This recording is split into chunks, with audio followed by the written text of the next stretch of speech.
Warbles on a lot here with part 2 of What is Fascism? Politicians wanted to get a backing of a mass electorate to legitimise their policies, and then he used the violence, used the stormtroopers, set up concentration camps, declared an emergency, and rolled back democracy until it was a one-party state. So it's sort of a mixture of the threat or use of force and a kind of veneer of legitimacy by a formal appointment as head of the government. What happened under these fascist leaders to what we think of as the pillars of liberal democracy, things like free speech, an independent media, and an independent judiciary? Yes, well, that's a very interesting question because you can see there parallels to what is going on in the United States today and what is threatened in this country, in the UK.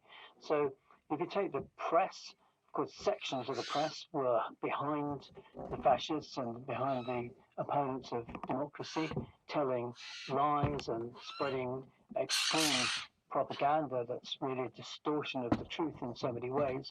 But overall, these fascist leaders issued many warnings against an independent, free, and critical press.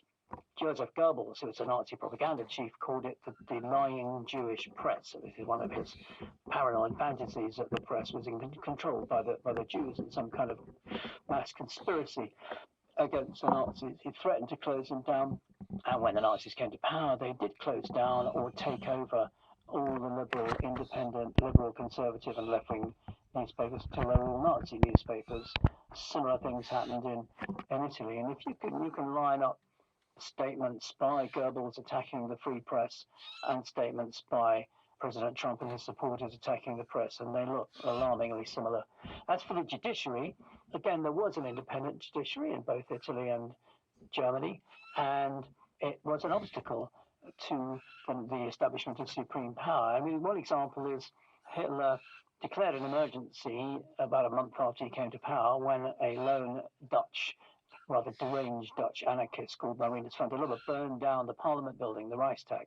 And Hitler portrayed this as a communist conspiracy. And in order to prove this and prove that his emergency decree was justified, he charged the communists with trying to take the country over by burning down the most important institutional building. He put a number of communists on trial. They charged them along with van der Lubbe. And the judges, who were pretty conservative but nevertheless respected the law, acquitted everyone apart from van der Lubbe because they didn't think there was any evidence. There wasn't any evidence.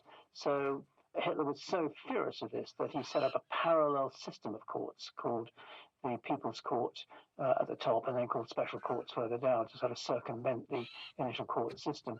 And again, I think you can see the alarming parallels to this in newspapers in Britain that accuse judges of being enemies of the people simply because they want to apply the law and have Parliament approve the Brexit bill. Or in America, of course, again, Trump railing against the courts that have ruled that his ban on immigrants in certain Muslim countries is unconstitutional.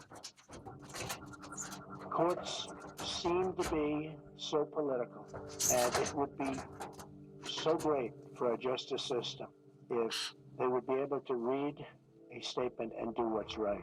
A few days ago, I called the fake news the enemy of the people, and they are. They are the enemy of the people. They say that we can't criticize their dishonest coverage because of the First Amendment. You know, they always bring up the First Amendment. It gives you the right and me the right to criticize fake news and criticize it strongly. President Donald Trump railing at both the US federal court and the media. This is Rear Vision with Kerry Phillips, available on RN, ABC Radio National, online at our website, by podcast, and on the ABC Radio app. Fascism is under the microscope here, and whether or not it's a useful concept in understanding contemporary political currents. Churchill non ha la minima idea delle forze spirituali del popolo italiano e di quello che può il fascismo.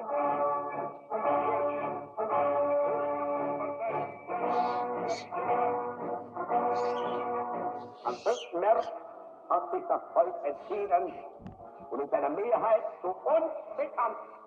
Bewältigen wir, aber wollen wir die Opfer des Krieges von einst ermessen, aufrichtige Freunde sein. The voices of Adolf Hitler and Benito Mussolini. World War II began with Germany's invasion of Poland in 1939. It became the deadliest military conflict in history. More than 60 million people, including some 6 million Jews, were killed. By its end in 1945, both fascist leaders were also dead. The two principal fascist states, Nazi Germany and fascist Italy, were defeated, and defeated in indeed humiliating manner. Germany was absolutely leveled. I remember seeing Berlin in 1955 with what looked like a grassy field, but it was actually the remains of a city with the foundation stones of buildings. People were unable to live, really. They were reduced to the most primitive sorts of conditions. In Italy, it was slightly different. Mussolini's war went very badly, and he lost favor. By and large, the German people stood with Hitler right to the end, but in Italy, they didn't, and he was overthrown by partisans and was hanged upside down in a filling station in the suburbs of Milan. The fascist regimes were not only defeated, but in a most humiliating and thorough way. And for quite a long time after the Second World War, the neo-fascist movements, the remnants of these movements, were very small and regarded with great disfavor. So fascism returned. Well, it began to emerge really in Europe in the 1970s, and there were several reasons for this.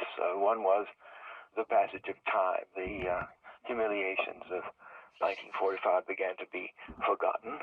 The other reason was that things began to go badly in Europe again. There was this tremendous experience of rebuilding, which quite soon led to impressive prosperity in Western Europe. And then in the 1970s, there were the oil shocks, Middle Eastern conflicts, oil embargoes. That was one thing that happened. The second thing that happened was the arrival of immigrants from the Third World. In a country like France, coming from Africa, from North Africa, there were great numbers of people who were allowed to come into Britain and to come into France from the colonies. And so these countries had to deal with enormous numbers of apparently unassimilable foreigners, many of them of Islamic religion. The symbolism and the language of the classical fascisms of Hitler's movement and Mussolini's movement are not acceptable for the vast majority of Europeans. And so you don't have a literal revival. What you have are new movements that are pale imitations. There are many features of the classical fascisms that are not present in a movement like the National Front in France. There's no hint of foreign expansionism. Marine Le Pen wouldn't dream of talking about trying to incorporate in French-speaking areas of Switzerland or Belgium in France. Something like that would be unthinkable. Expansionism isn't there. There is a real effort to sound moderate and constructive, except on one point, and that is keeping immigrants out and leaving the European Union, which is the basis of that particular movement, and that goes much less far. These people don't propose to set up an authoritarian state. They propose simply to have a more vigorous nationalist regime. I think the modern sort of equivalent in Europe really is anti-immigrant sentiment, and that seems to have some purchase in the United States as well, possibly even in Australia. But that's very different, I think, from a sort of full-blown fascist movement. You can see democracy being dismantled in Poland and in Hungary. It's under threat, I think, in other countries, including the United States. But fascism is not going to repeat itself in the way it did in the 20s and 30s, because we don't really now anywhere contemplate a toleration of mass ranks of armed and uniformed thugs marching through the streets and beating people up. That, I think, has really been completely discredited. So history never repeats itself. We move on, we learn from our mistakes, or rather, it doesn't repeat itself because we know what happened before, and so we react against that or try and get around it in some ways.